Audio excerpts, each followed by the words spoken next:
1000 ლარი ბურჩი, რომლითაც საქართველოს ეროვნულმა ნაკრებმა რუსეთი გამანადგურებელი ანგარიში დაამარცხა.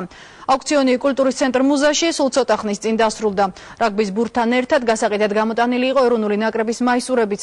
შემოსული თანხა მთლიანად საგურამოს ბავშვთა სახლში გადაირიცხება. 12900 ლარი მოხმარდება საგურამოს ბავშვთა სახლს. სწორედ ეს თანხა შეგროვდა დღეს კულტურის ცენტრ მუზაში გამართულ აუქციონზე. ისტორიული ბურთი, რომლითაც 17 მარტს საქართველოს ეროვნულმა ნაკრებმა პრინციპული მეტოქე რუსეთი გაანადგურა ქველმოქმედებას მოხმარდება. მისი საწყისი ფასი აუქციონზე 200 ლარი იყო. საბოლოოდ ბურთი ბაზის ბანკმა 1100 ლარად შეიძინა. ულოცავ პირველ რიგში ბიჭებს მთელს ქვეყანას დიდი მადლობა მინდა მათ გადაუხადოთ. თან ერთგვარად ეს სიხარული და სიამოვნება იყო.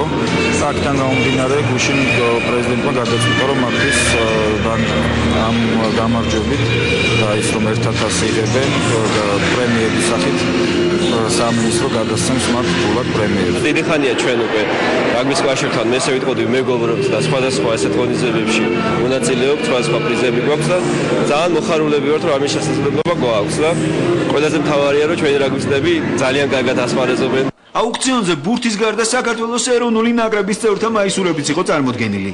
სოლიდურ თანხად გაიყიდა ნაკრების ლიდერების მამუკა გორგოძის და დავით ქუბრიაშვილის ამუნიცია. ქუბრიაშვილის ტულონის მაისური, რომელზეც ლეგენდარული ინგლისელი მორაგბის ჯონი ვილკინსონის ავტოგრაფია თელასმა შეიძინა. მამუკა გორგოძის მაისური კი რაგბის კავშირმა არავის დაუთმო. სოლიდურ თანხად გაიყიდა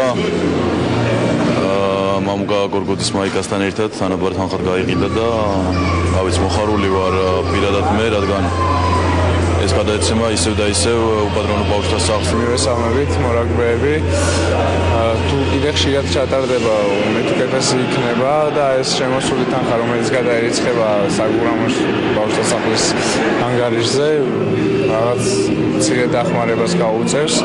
რაც უფრო ხშირი იქნება ესეთი აქციები, მით მეტი და მეტი იქნება იმ საშუალება რომ დავეხმაროთ ბავშვებს.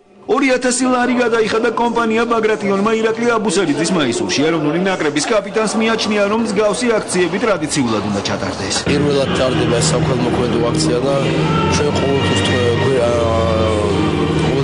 იქნება და რაც უფრო მრავალჯერადი გახდება და უფრო მრავალფეროვანი მიწვეთესი იქნება და ჩვენ ერთად აუქციონამდე თამუნა ყულუმბეგაშვილის ფოტოების გამოფენა გაიმართა. გარდა ამისა, წარმოდგენილი იქნა წიგნი სახელწოდებით ჩემი თამაში, რომელშიც გასულ მსოფლიო თასზე საქართველოს ნაკრების გამოსვლა დეტალურად არის ასახული. ძალიან ძვირფასი მაისურები გვაქვს, ტულონი და მონპელია და ნაკრების მაისურები და საერთოდ მინდა ვთქვა, რომ ძალიან მნიშვნელოვანი საქმეა და ძალიან გვიხარია, რომ დავეხმარებით ბავშვებს.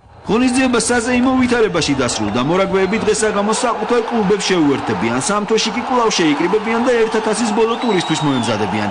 ამ დროისთვის მილტონ ჰეიგის გუნდი გათამაშებას 15 ქულით ლიდერობს. 9 ივნისს უკრაინის დამარცხების შემთხვევაში კი ბორჯღალოსნები 1000-ზე გამარჯვებას იზეიმებენ.